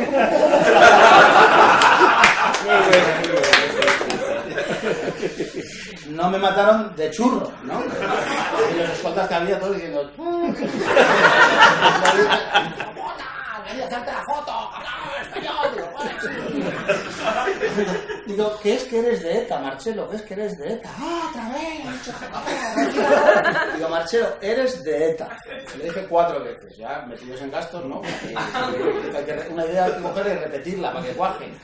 Y entonces ya, nosotros enfadadísimos, el que me había dicho que yo no vivía en el País Vasco, dice, pues si esto sigue así, yo ya me voy del debate.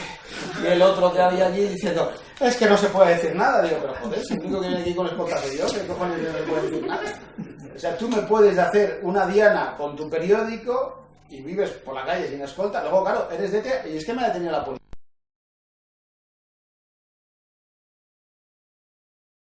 Una lucha contra el aburrimiento estupenda. En fin, yo no tengo ganas de que esto se acabe porque me pueden matar y tú tienes muchísimas ganas de que esto permanezca porque no te van a matar. Claro.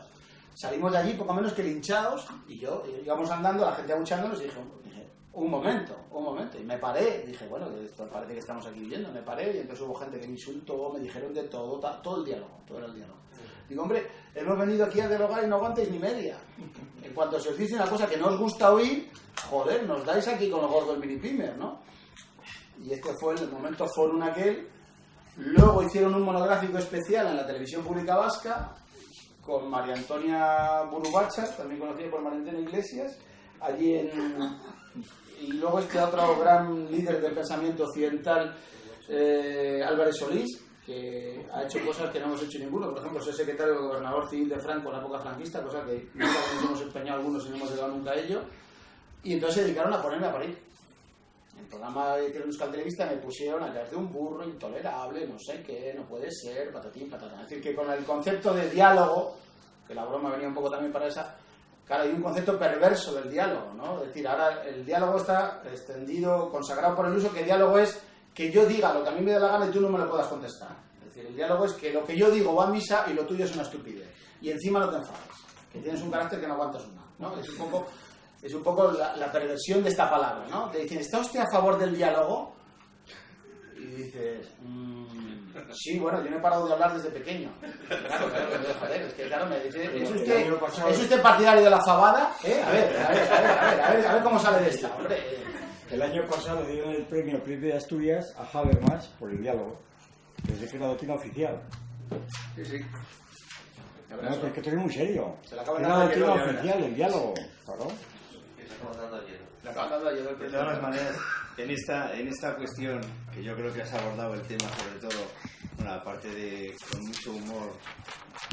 Sin humor no se me ha encantado, es así. Si no se ríe uno de sí mismo y del que lo rodea. Esto no que lo aguante. Vale. Pero en este caso, que se nota claramente que hay una influencia política en grado de perversión además, salvando un poco esta distancia y en los otros problemas que has planteado en torno a la dificultad de plantear debates, yo creo que es que acaba resumiéndose en una situación, y es que todo va en torno a la audiencia, es decir, si hay más audiencia o menos, si le gusta más o menos, si piden algo, y detrás está el dinero. Es decir, esa es una parte, y la otra es audiencia más consigna política. ¿Qué diferencia, qué problemas encontráis vosotros a la hora de programar y que realmente lo que proponéis, no sé, aparte de este caso que has dicho, en el que gracias a Dios pues salió bien, el ejemplo que nos has puesto antes de ese colectivo de personas, habitualmente el criterio económico es el que más se impone?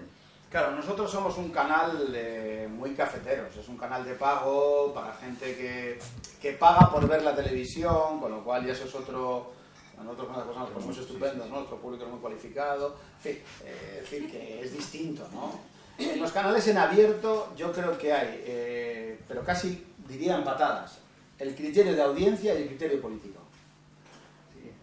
Es decir, en la televisión pública vasca va el señor Ibarretxe, no se le puede llamar entrevista a eso, porque si se le llama entrevista a eso no tenemos palabras para definir juegos florales. Es decir, no... ¿Quiere usted saludar a la familia? Bueno, sí, tal cual, no sé qué. Es decir, 3 pelotas haciéndole la pelota a este sujeto, ¿no? Que habla en borrador y habla interminable. Ahí no hay un criterio de audiencia, no hay un criterio económico, hay un criterio hipodérmico, ¿no? Hay que meterle a la gente la aguja hipodérmica para que le entre todo lo que está diciendo este señor. Cuanto más pequeño, digamos, cuanto más público, más cacique es el canal, pues eso, Cataluña, País Vasco, Andalucía, Galicia no la veo, pero bueno, más o menos esto va por ahí, digamos, más condicionado al criterio político. Esto se puede hacer y esto no se puede hacer. Y la audiencia es casi secundaria. Nos la jugamos en el criterio político.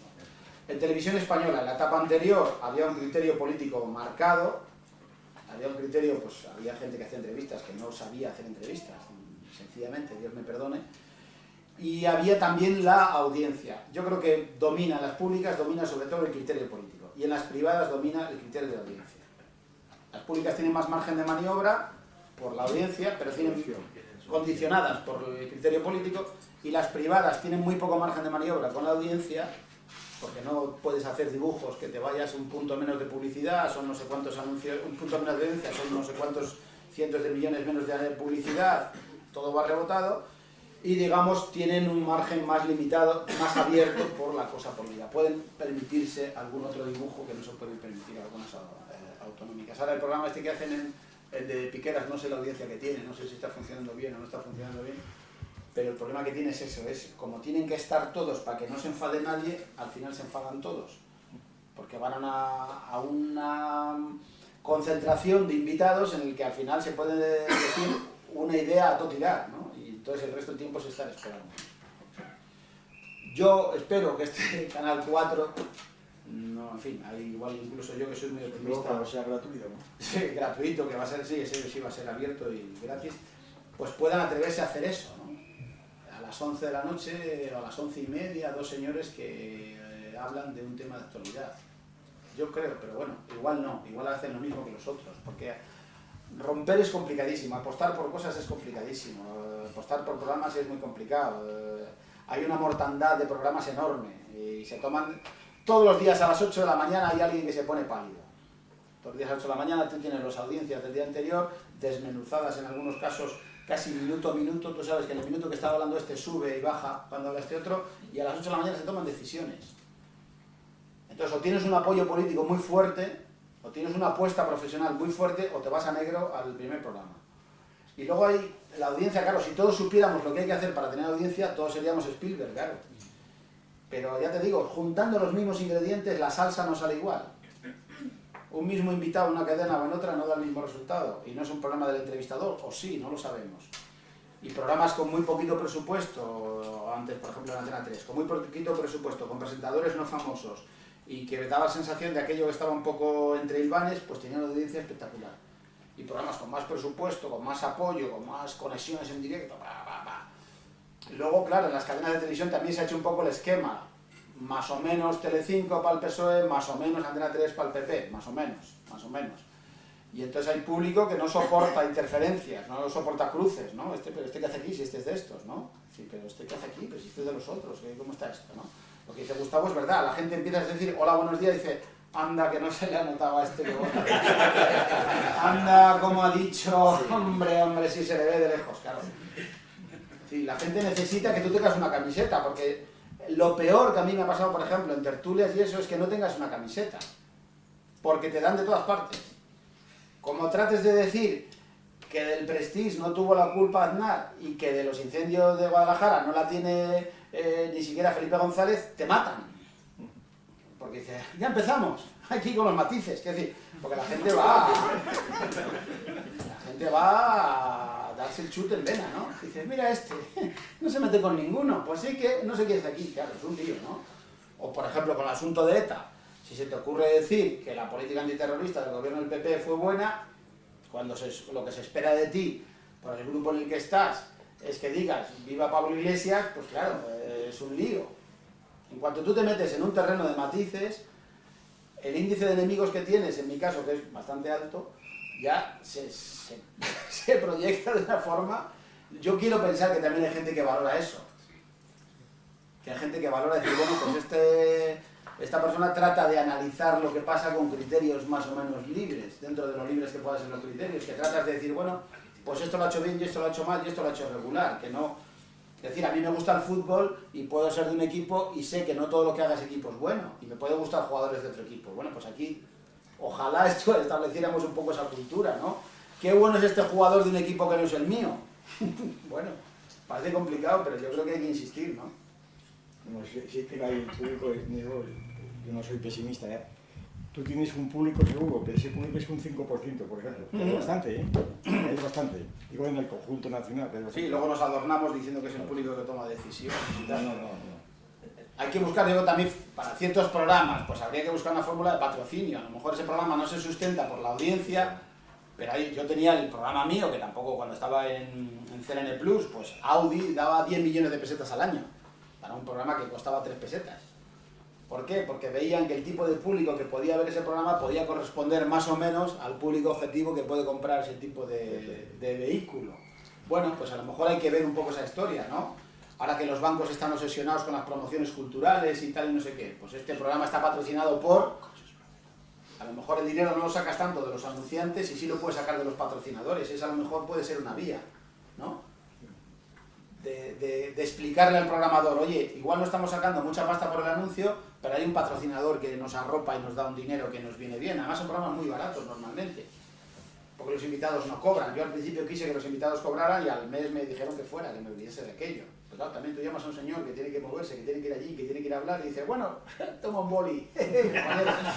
Claro, es decir, yo proponía eso, paguemos a la gente porque son expertos, porque se supone que saben de lo que hablan, etcétera, y claro, me lo cortaron porque... Bueno, un boli a veces es una estilográfica. Sí, o una palmada en el hombro, muy serio. Bueno, en los debates de Sardá pagan y bien, ¿eh? Claro, pagan una pasta. Y en los 59 segundos pagan 1.000 euros. ¿Por intervención o por programa? Por programa.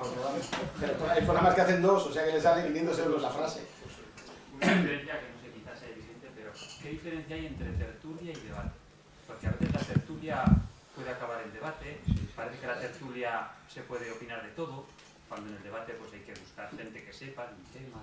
Bueno, yo voy a ser autocrítico. En la tertulia estamos gente que no necesariamente sabemos de lo que hablamos.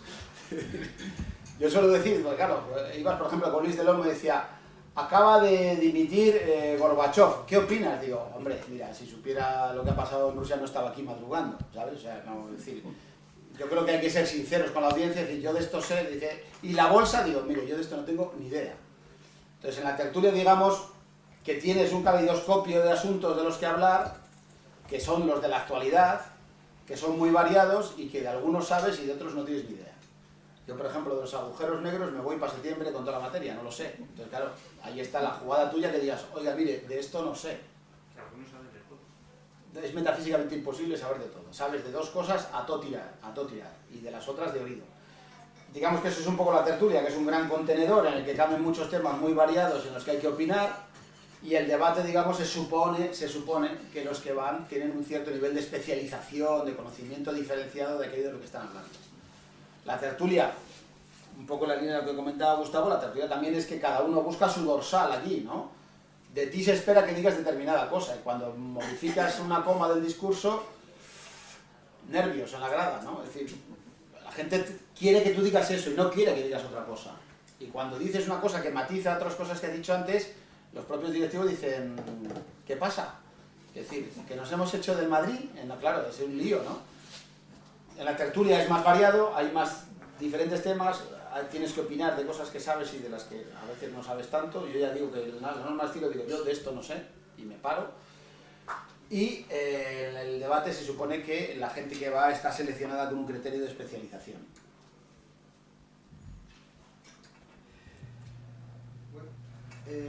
Se habla muchas veces, tanto antes como ahora, del respeto individual a las personas, que es, digamos, una perspectiva ética de mantenimiento de la integridad individual.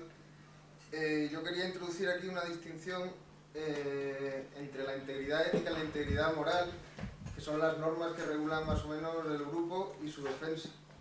En este sentido, muchas veces entra en contradicción la perspectiva ética y la moral. Por ejemplo, Pedro J. pone entre paréntesis la perspectiva de la integridad ética para hacer una defensa moral de él mismo y de su grupo, utilizando el poder que tiene.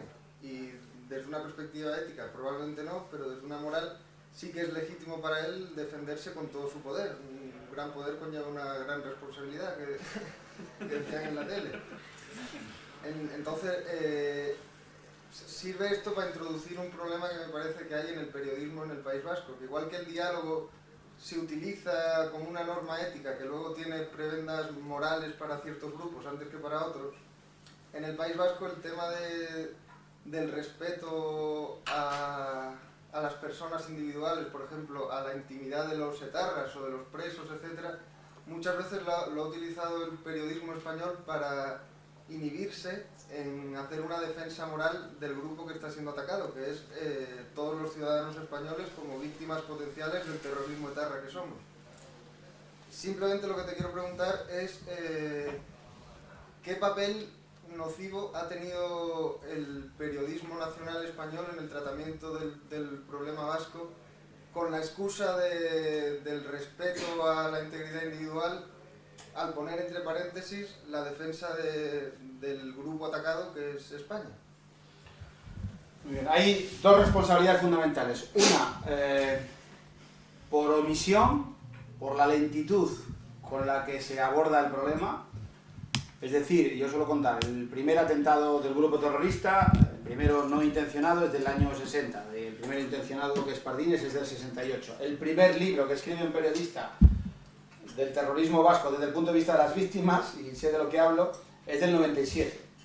Es decir, hemos pasado del 68 al 97 escribiendo cosas casi siempre desde el punto de vista de quien mataba. Ha habido una no valoración del problema en su justa dimensión. No se ha considerado que aquello era el problema, o la dimensión del problema. Ha habido una especie como de cierta simpatía, ¿no? Como esta gente está contra Franco, automáticamente se les convierte en buenos. Todo lo que está contra Franco es bueno. Entonces ETA está contra Franco, luego es buena. Y de eso ETA ha vivido durante muchos años, ha tenido un crédito que le ha permitido hacer barbaridades, y que luego el idiota de guardia explicara que la víctima era la culpable. Él algo habrá hecho famoso, la víctima se veía obligada a dar explicaciones de por qué le han matado. Ah, sí, si es confidente. No, si eres el traficante de droga. La carga recaía sobre la víctima, o sobre los familiares de la víctima, que tenían que explicar por qué habían sido elegidos por una organización infalible que representaba el bien, los guerrilleros simpáticos, bondadosos, abnegados, luchadores, idealistas por sus ideas. Esa es una responsabilidad. Otra responsabilidad muy gorda, muy importante, el manejo del vocabulario, el manejo de la herramienta que hemos hecho los medios de comunicación, que ha sido directamente nefasto. Era imposible que hubiera guardias civiles jóvenes. A un guardia civil de 22 años que le asesinaban no podía ser joven. No decíamos un joven guardia civil. Y los etarras eran jóvenes aunque tuvieran 35 años. Durante muchísimos años hemos manejado el vocabulario de los asesinos. Yo recuerdo cuando llega a Euskal Telebista que se decía: la organización ha reivindicado sus últimas acciones. La organización, como si fuera la organización por antonomasia, aquella que no necesita de apellidos para explicar a qué nos estamos refiriendo. Yo recuerdo que de coña decía, digo, ¿qué ha sido, la 11 o cómo? No, la organización, es que es como lo decimos aquí. Ha reivindicado, hacer una reivindicación es una petición justa, razonable, basada en el sentido común, en fin, no se puede reivindicar la muerte en principio, ¿no? Y sus últimas acciones, que no lo sabías, eran de bolsa, de acción de gracias, ¿no? Era una cosa... Entonces, claro, cuando tú dices el grupo terrorista se ha responsabilizado de los últimos asesinatos, a mí me pasaba que los cámaras se separaban de la cámara y decían, ¿a este qué le pasa? ¿A este qué le dice? Por ejemplo, cuando yo empecé a decir José María Aldaya cumple el 36º día sometido a la tortura del secuestro. A mí me llamaron la atención en la tele y dice, esto no lo puedes decir. Porque esto no... Digo, hombre, sí, es tortura porque no tiene testigos, porque no tiene nada. Bueno, me eché ahí un rollo teórico así para salir del paso. Dice, no, pero esto hiere muchas sensibilidades, ¿no? Hiere muchas sensibilidades que tú digas la tortura del secuestro. Cuando tú hablabas de los policías, era un policía muerto. Claro, si tú dices el policía nacional Antonio Martínez Pérez, de 34 años, casado y padre de 2 hijos, ha sido asesinado, la distancia que hay entre un policía muerto y esto otro es... El Comando Madrid, ¿no? Tú oyes Comando y dices, joder, debajo de la mesa, ¿no? La infraestructura del Comando Madrid, coño, me parece que tenían trenes, aviones, barcos, aeropuertos. Y tú dices, los terroristas vivían de alquiler y sale un olor a berza de la frase esa que, claro, te los has cargado. No se puede hacer nada heroico viviendo de alquiler, ¿no? Entonces nosotros decíamos, la infraestructura del Comando Madrid en la capital de España. Decía, joder, ¿cómo va esto, no? Aterrorizados todos. Ahora tú dices, los terroristas vivían de alquiler. Dice, joder, mal, ¿no? Luego los atentados transcurrían todos en segundos. Los autores del atentado salían en una potente moto, a toda velocidad, dejaban perplejos a las víctimas. Y las víctimas estaban aturdidas, no habían visto nada, no sabían nada. Es decir, ha habido una fascinación del criminal. Nos hemos pasado la vida discutiendo de si en ETA mandaban los duros, los blandos o los mediopensionistas, ¿no? Y no le metíamos el micrófono a una viuda ni por error. Ni por error. Yo recuerdo, en el año 85 fue Cristina Cuesta, a su padre le habían asesinado porque era delegado de Telefónica de España. Si hubiese sido delegado de Telefónica de Suecia no lo hubieran asesinado, evidentemente. Y esta mujer se levantó en una conferencia y dijo, bueno, a mi padre le han matado. Y todo el mundo miró diciendo, ¿esta de dónde sale? Y yo dije, bueno, pues voy a hablar con ella. Y le hice una entrevista, que fue la primera entrevista que le hicieron, y hice un poco como de jefe de prensa añadido, le monté una rueda de prensa, le ayudaba, y los compañeros me decían, ¿pero tú qué haces con esa? Si eso es interior, si eso es la policía. Y esta mujer se concentraba en la plaza de Guipúzcoa, que estábamos 7, 8, 10, no había nadie de los que están apuntados a la barraca, ni estaban ni se les esperaba, a ninguno de ellos. Y estábamos 10 personas allí en la plaza de Guipúzcoa con un cartel en euskera y en castellano, dilo con tu silencio. Era lo que decíamos cuando mataban a uno, decían, dilo con tu silencio. Y en el Egin te ponían, cuesta creerlo, como era Cristina Cuesta, cuesta creerlo. Claro, todos pagados de interior. Lo primero que te decían es que tú cobrabas de interior. Automáticamente cuando te decían eso te ponían en la lista de los que te ponían volar la cabeza. Y claro, hay muchos compañeros que querían llevarse bien con el que pegaba los tiros. Durante muchísimo tiempo ha habido muchísimos periodistas que querían llevarse bien con quien pegaba los tiros por un razonamiento básico, para que no se los pegaran a ellos. Y ese día que Cristina Cuesta dijo lo de han asesinado a mi padre, pero José Ramírez estaba en esa misma conferencia y dijo, yo vengo con la mayor ilusión para entrevistar a Anchón, que era el dirigente de él. Y se fumaba un puro, claro. Entonces hemos tenido responsabilidad por omisión, por el silencio, responsabilidad por el vocabulario que hemos empleado y responsabilidad porque durante mucho tiempo nos resultaba más cómodos llevarnos bien con el que te podía volar la cabeza que llevarte bien con el que le volaba la cabeza. Yo recuerdo que tratabas de hacer información y yo dije un día, joder, en Inchabrondo qué mal vive la gente. Y me miraron como si hubiese dicho, claro, en Inchabrondo la gente vivía fatal.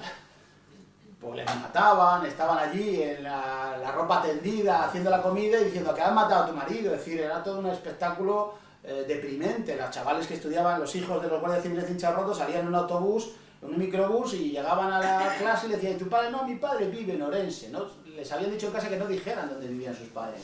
Y todos sabíamos que aquel microbús que llevaba niños, pues iban a una escuela y todos eran hijos de guardias civiles, que han estado apestados, insultados, maltratados, despreciados. Bueno, y ahora hemos puesto de moda esto. Algunos, durante mucho tiempo, muy solos y con muchos ataques. Es decir, cuando yo empiezo a utilizar ese vocabulario, compañeros me afeaban la conducta. ¿Tú cómo dices esas cosas? Y encima con ironía. A mí el mayor piropo que me han hecho en mi vida profesional me lo echó Íñigo Iruín, abogado de HB, me dijo, si supieras el daño que nos haces y siempre con esta ironía. Y dije, bien, estamos en la línea. Pero claro, el precio que pagas por eso es muy alto.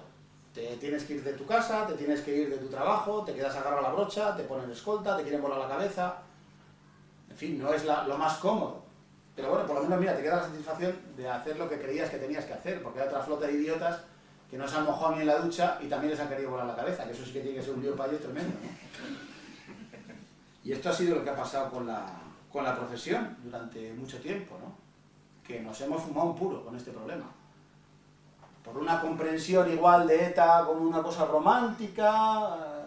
Bueno, yo estaba en la cárcel cuando mataron a Carrero Blanco, que me acuerdo que me lo dijo uno del FRAP, fumándose un puro así, con una chapela, hemos matado a Carrero. Yo lo primero que dije, oye, yo no, que estaba aquí, es decir, no empecemos, porque yo estaba aquí. Y yo no celebré, no jalé la muerte aquella, dije, bueno, ahora van a venir los fachas y nos van a matar en la cárcel, ¿no? Y me llamó revisionista, no sé cuántas cosas más. Pero aquella muerte hizo mucha gracia, hizo una gracia enorme. La gente gritaba por la calle, siendo Carrero ministro del mar, su ilusión era siempre volar hasta que un día ETA militar hizo su ilusión una gran realidad. Voló, Carrero voló, jaja, qué gracia, ¿no?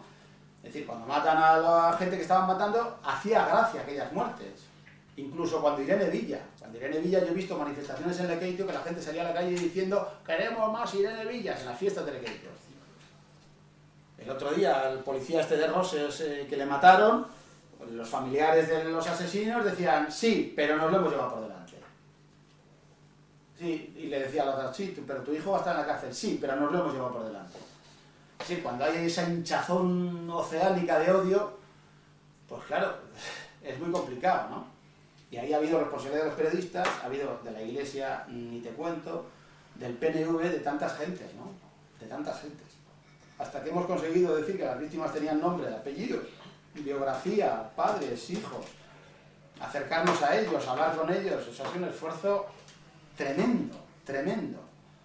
Y el asunto estaba ahí, esperando a que lo contáramos, ¿eh? No había nada, yo no he tenido que hacer un periodismo de investigación espectacular para coger a la viuda en policía, ponerle y quedar 2 tardes con ella a charlar y que me cuente cosas. No he tenido que, no ha sido garganta profunda, ha sido llamarle, quedar con ella y hablar. Entonces ahí hay una responsabilidad, pero no descuide usted que cuando el terrorismo se acabe, toda la humanidad habrá luchado contra el terrorismo. Igual que toda la humanidad estuvo en mayo del 68 y en Berkeley a la vez, en el concierto de los Rolling y de los Beatles, y todo el mundo corrió entre los grises, jeje. Bueno, pues ya verá, cuando esto se acabe habrá luchado contra ETA hasta Arzayuz, y si no al tiempo. Sí, pero lo que se ha logrado ahora es confundir las víctimas del terrorismo y las víctimas de ETA. Si esas dos asociaciones están enfrentadas, el concepto de terrorismo abstracto las ha logrado confundir. ¿Por qué? Porque el que mata son delitos contra la humanidad, contra los derechos humanos. En lugar de decir que el mata es ETA, son estos individuos. Y estos otros que son los moros que están allí. Pero no es el terrorismo internacional, sí, no, que es un concepto metafísico. Totalmente abstracto, sí. Totalmente abstracto, que entonces ha ido contra los derechos humanos, no, ha sido contra España, ¿verdad? Y entonces esto se ha olvidado, y entonces se le recibe a Ibarreche en las Cortes. Se le da, y esto es Zapatero el responsable. Zapatero es totalmente responsable. Esto lo digo yo aquí y en China.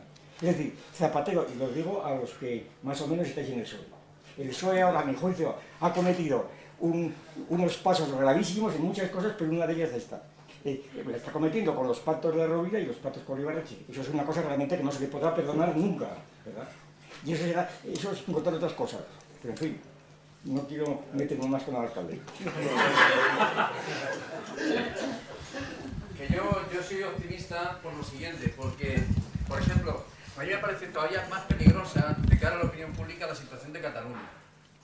Pero ahí tenemos que, por ejemplo, Arcadi Espada lleva años diciendo que en Cataluña no hay opinión pública. Y al principio lo decía él solo, y escribió un libro contra Cataluña.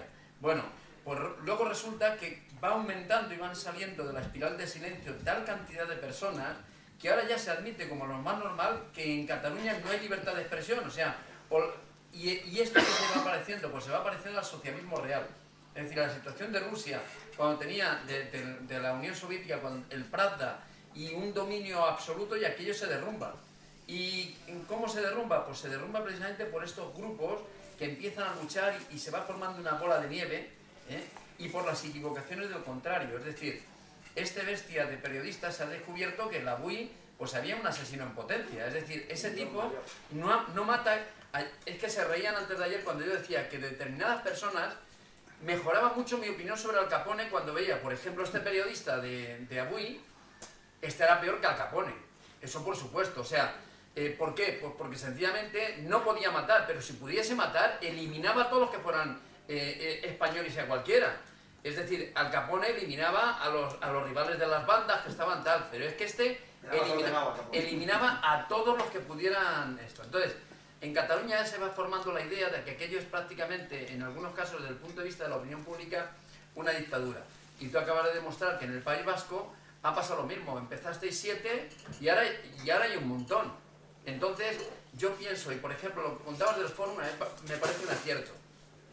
Antes de ayer critiqué, bueno, yo es que la tengo, no es que la tenga tomada con él, es que creo que es un imbécil, el encargado, y tú ya lo sabes, y tú me has contado algunas anécdotas de comunicación del PP, Gabriel Lorriaga, ha prohibido incluso a los del PP, primero cometió la enorme equivocación de que Rajoy no fuera a los debates. Pero ahora a que no vayan a 59 segundos. Pero es que si tú no vas a 59 segundos, no existes.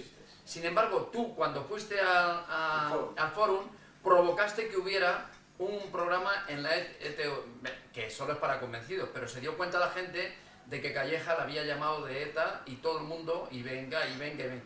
Luego yo creo que hay que ir, aunque sea a terreno enemigo, porque hay muchísimas personas que están acostumbradas a esto.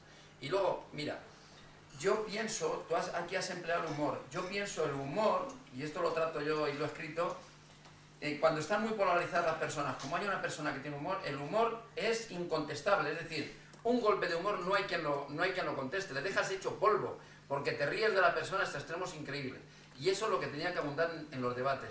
Y si hubiera gente que tuviera sentido del humor, de todos los debates les llamaban. Es decir, gente irónica, gente que se riese y tal. Y luego, efectivamente, tienen la razón de que hay personas demasiado pedantes. Yo los llamo los de las X. Porque uno que se llamaba Rodolfo, que por cierto era un cura, pues me dijo, Félix, desde la existencia hasta ahora, y partiendo de mi experiencia, puedo decirte la exigencia de explicar con exactitud tal. Digo, joder, Rodolfo, que eres gilipollas. O sea, yo le dije, ¿tú sabes lo que has dicho, Rodolfo, y tal? Y digo, entonces siempre me explico que los que emplean muchas X... Perdona, que estás describiendo a Tierno Galván. Que decía Valencia. Tierno Galván lo que opinaba Madrid le traía absolutamente sin cuidado. Lo que le interesaba era el grupo de profesores de la Universidad Autónoma, y entonces iba y de vez en cuando se reunía con ellos y les llegó a preguntar, a mí me lo ha contado José Jiménez Blanco, dice, ¿no notáis que Madrid huele mejor? Que hay menos humo, que hay menos tal, con unos disparates tremendos, ¿no? Y claro, teniendo sentido del humor, y además al que le pegas una vez con humor o dos, ya se lo piensa muy bien la tercera, ¿eh? Y nada más, era lo que quería decir. Muchas gracias a todos.